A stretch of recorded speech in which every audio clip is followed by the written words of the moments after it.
The Demons feel the heat after an unacceptable performance, and they're not the only ones, with the Crows also coming under fire. The Suns storm into the top 8. Are the Cats back? And should there be a fairest element to the rising star criteria? This is Access All Areas, thanks to Crypto.com.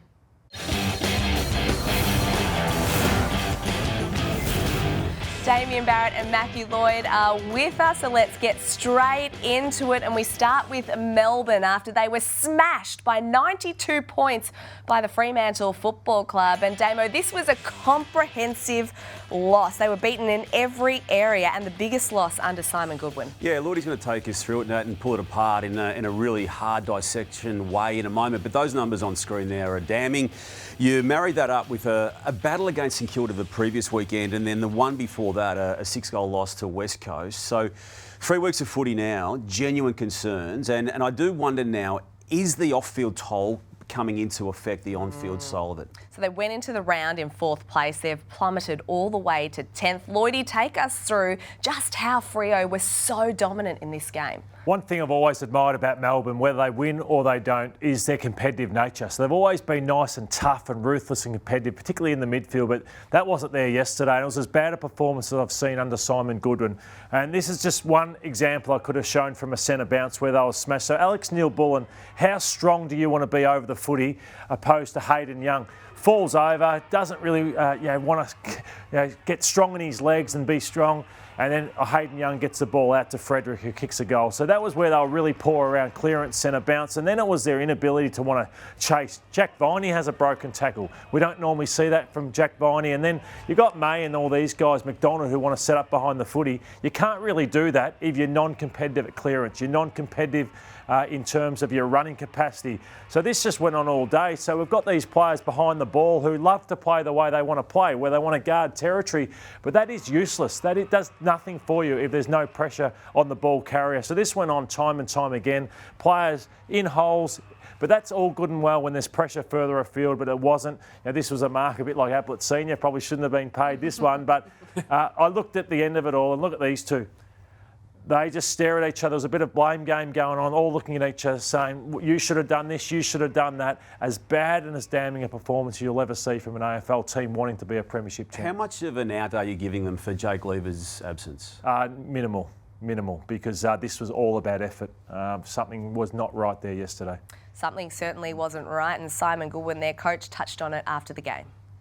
That's about as performance as you can get, and it's one we certainly won't tolerate. There's inconsistencies in our game that, and that trend's been there for a little while now, and we understand there's elements within our method that aren't right, but the inconsistencies, not only from week to week, are concerning, and we'll look into the why, because that performance is clearly completely unacceptable in where we want to be as a team.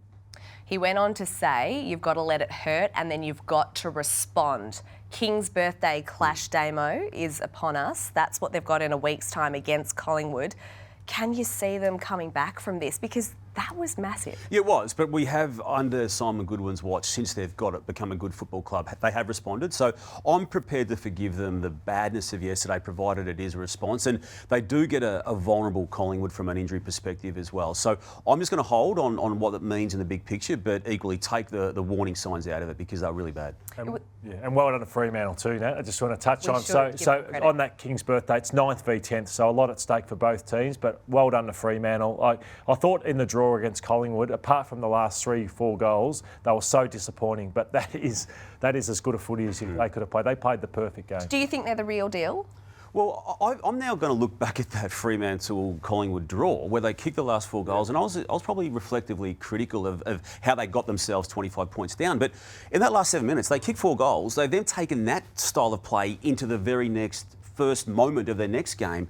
Has to become their benchmark now, doesn't it? You can see them as a top 8 side, but not a premiership side. And Amos kicking 4 and 3 other guys kicking 3. Well, yeah, their forward line got it together, but whether they can do that on a consistent basis for the second half of the season remains to be seen. Well, Gold Coast remain unbeaten at home this season with an 11-point win over a second-place Essendon. It was an arm wrestle, Lloydie, this game, and in the 4th quarter, the midfield of the Suns stood up. They did really well, the Suns, because I thought in the first quarter the Bombers were red hot. I thought the Bombers left too many out there. They should have been 3 or 4 goals up, but when it was there to be won, these special players, and I call them special. Matthew Rowell is special. Noah Anderson is special.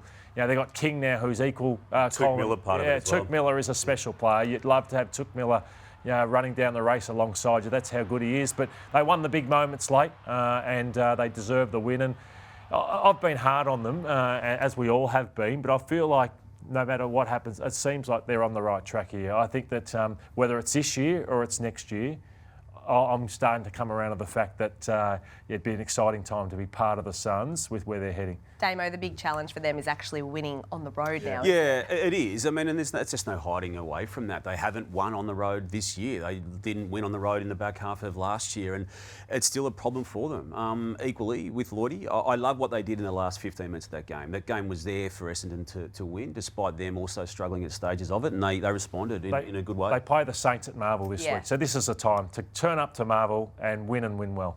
I want to talk about Ben Long because in round 10 against North Melbourne, Damien Hardwick switches him forward permanently.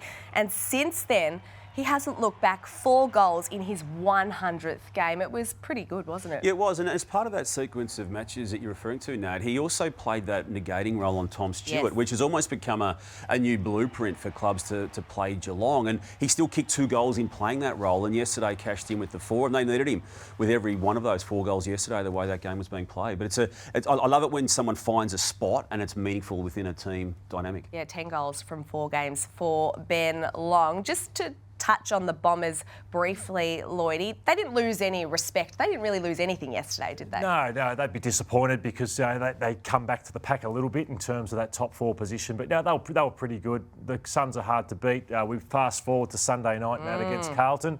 This is where the Carlton's run started. They were booed off the park against the Bombers this time last year.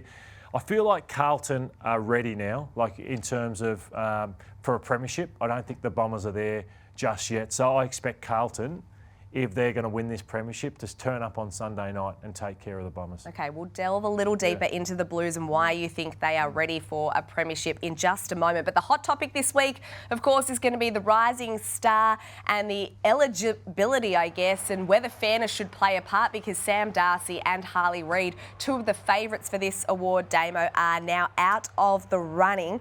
Do you think there should be a fairness element to this award? No, I don't. And I've felt that since basically 1994, Nat, when Corey McKernan, for reasons similar to what these 2 guys are now going to be experiencing some 28 years later, also lost the rising star. He had a hand-tripping element to that. Now, the Sam Darcy contact, Lotto, that's a footy act, and that's always going to be suspended under the history of the game. But the sling tackle of Harley Reid, that's a new charge. It's a 3-year-old new charge, isn't it? Even 2 years ago, he may not be in charge with that. Yeah, but I'm glad he can't win it under these current criteria. But why no fairness for the rising star? Look, I just feel that with it, you don't need it. And the rules have changed. And the AFL has changed its own system. So I think it's going to be a really flat night when one of Sam Darcy and Harley Reid don't win this award. Yeah. We're going to look back in 2024 and see a name who, at the moment, is lesser than those 2. I agree with that, but I think that's just the rules. Unfortunately, both players have done things that they shouldn't have done, and it takes them out of it. So who wins it? Is it ironic that maybe it is Darcy Wilson in this case? Yeah, well, it could be. Look, I still like Riley Sanders'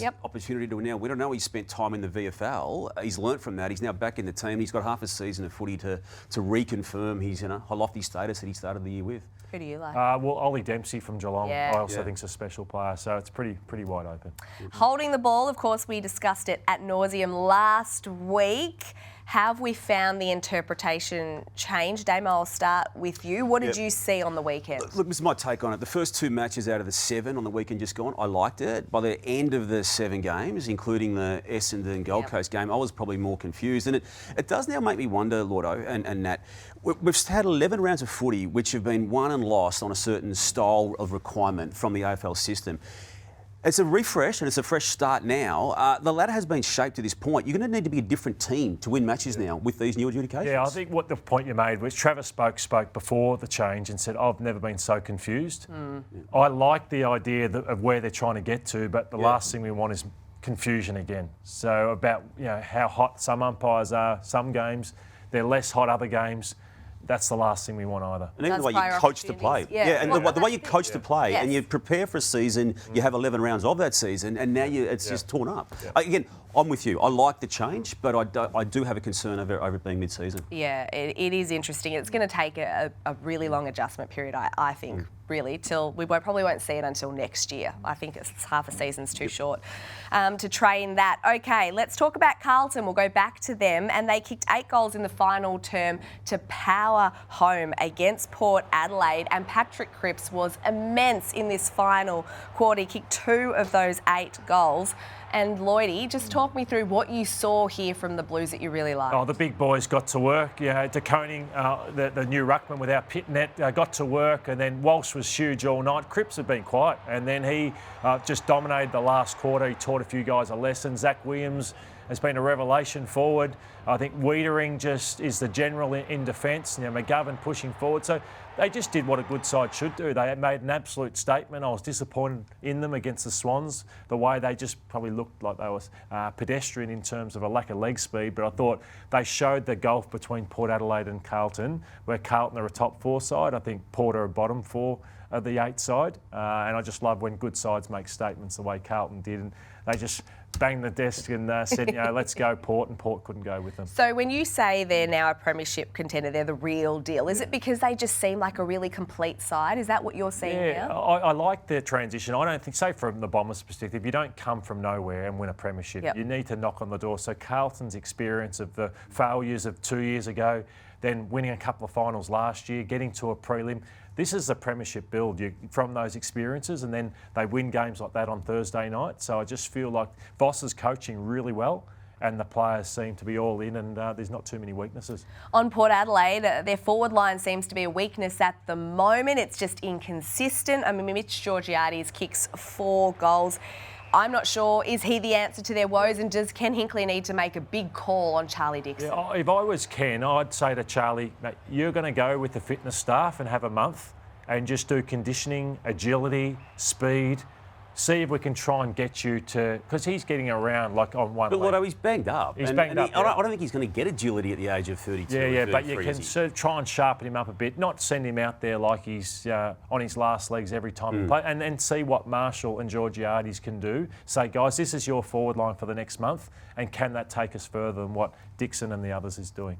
So the Bulldogs are in touch with the top 8 after beating the Pies, and we've spoken a lot about Sam Darcy's performance, Bontempelli, but the defence was also impressive, Damo. Yeah, it was, Nat, and it's often been I suppose, an area of concern for the Bulldogs, and I had my doubts when they brought Liam Jones back in as a 32-year-old. I'm wrong on that. I mean, he is standing up, and look, the perseverance with O'Donnell is there. Frazier's come through. It's a part of their game now that is actually equally as crucial to what they're now doing in the revamped midfield.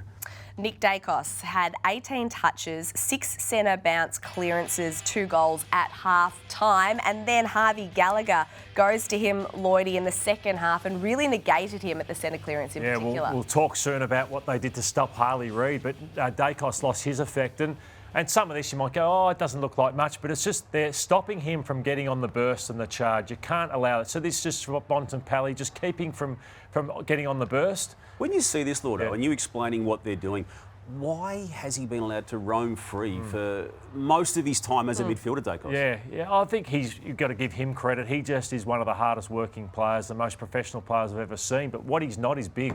He's not a big player. So if you can keep constant touch on him, hold him away from getting to the ball, particularly around the contest, you stop Collingwood. So the moment they stopped his centre clearance work, the whole game changed at quarter time. Collingwood's experience, obviously we know their injury issues. I think we feel like maybe they've reached the tipping point, Damo, and they can't really afford too many missteps in the second half of the season. No, they can't, Nat. Obviously, having not lost between round 3 and the weekend was significant, but 2 of those results were draws. So they're not cashing in on the wins, and I feel now the injury toll is catching up with them. Again, we need to see what they do on Monday against Melbourne, but Yeah, there's concerns now, and it's an injury toll, which may ultimately affect whether they actually even make the finals. On Saturday night, it was Geelong who defeated the Tigers by 30 points. They smashed them in the final term, but the Tigers had their number in the first half, Lloyd. Yeah, this was to me like as alarming as some of their losses. Yeah, right. Yeah, so even though they won the game, it was alarming. So I'm so used to seeing Geelong behind the ball, organised, set up, supporting each other. But they were all at sea from a decimated Richmond team who moved the ball quickly, applied a lot of pressure, and they were so close to, again, losing another game at home. So, yeah, they look like they're getting further and further away from being the challengers, despite where they still sit on the ladder, 8 and 4, in a great spot still, but not playing great footy. Be a big test because they face Sydney at the yeah. SCG this weekend. So I think on Sunday we'll learn a little bit more about Geelong. Now, the Hawks lost the first 5 games of the season. They're now won 5 of their past 7. They are in red hot form, and this is just a look at, I guess, their improvement, Lloydie, in this space. Yeah, they've improved everywhere. So, as a midfield side, I remember us talking about what's wrong with John Newcombe and have they got the midfield? Will Day's made a massive difference, the next superstar, or he's already a superstar, the next captain. I feel he's made the biggest difference, Lord. I don't want to oversimplify what they're doing because there's some good roles being played by a lot of good players, but he has just sharpened them up in the midfield, and it's allowed Newcombe. Newcombe wasn't getting a kick in that vernacular way of footy until Will Day came into it. Yeah, I remember the Gold Coast game. He hardly touched it, Newcombe, and behind the ball, Nat, they look so good. They look really set behind the ball, and once they win it back, they are just off to the races. Work so hard for each other, and pretty dynamic forward line. For the Adelaide Crows, it was an extremely disappointing performance. This was their coach, Matthew Nicks. Extremely disappointing. Probably more so the way we played in that first half. That's as bad as we played all year. And there's no excuse for that. We haven't had good results here, but we've walked off reasonably proud of what we put out there. Today's not one of those days at all. So that's damning to have that as an assessment and to have that as a performance. They have blown this season up at the halfway stage, and they'll probably go back to Adelaide, do a number on Richmond on Thursday night and sort of half feel good about themselves again. But they just do not stand up when the pressure is at their absolute highest, and it's now been 2 years of that. I know there's been some misfortune as part of that narrative, Nat, but this year they just have not performed with that expectation. Put a line through them, both of you, now for the finals? Yes. Not yet, but they're not going to impact at a high end if they continue that sort of rubbish they dished up on the weekend. All right, so the Saints notched up their 4th win with 5 goals to 2 in the 4th term. And Mason Wood, he is our Crypto.com bold play this week because the Saints trailed by 11 points early in the 4th. Max King subbed out with a knee injury. And Lloydie, he goes forward and kicks 3 of his 4 goals in the last quarter. Yeah, teams can plan all week for Max King, and then once it's a different forward line. Just for a quarter or so, it can throw things out. And Mason Wood, it's great to see where a player can be delisted by the worst team in the competition a number of years ago and then bob up and be a match winner for another club. He's a pretty talented player, Mason Wood. So Harley Reid had 17 disposals and 6 clearances at half-time. The second term, he just blew St Kilda away. This was Ross Lyon at half-time coming out of the break. I thought Harley Reid lit him up with about 6 or 7 clearances and 12. So we'll put time into him. Windhager will sort of match him up and try and quieten him. I love a response in game, and for Ross to acknowledge that publicly, effectively, by giving that interview, and then to watch his plan unfold the way it did fantastic. with Windhager, it could be season turning for the individual in Windhager's case. Equally, it could be for St Kilda to get back to something that resembles 2023 form, where they made a finals series. They needed to do something. The season was slipping away. They did it. Well done. And Harley Reid will need to get used to a little bit of attention. He looked frustrated, didn't he, Lloyd? Yeah. And, it's disappointing in terms of from West Coast that, the Ross Lyon says they were to go after a 9 or 10 game player because he's their best player already. Yo was still solid.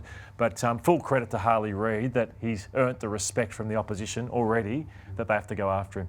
Speaking of respect, I've got none for myself after the Crypto.com leaderboard. When it comes to tipping, I tipped 2. Thank you, Hawthorn and Geelong, for getting me at least 2 tips. So I think I'm a long way behind now and I'm just going to... Damo, it's yours. It's all yours. Yeah. And that is all we have time for today on Access All Areas. Thank you so much for watching. We'll see you again next Monday.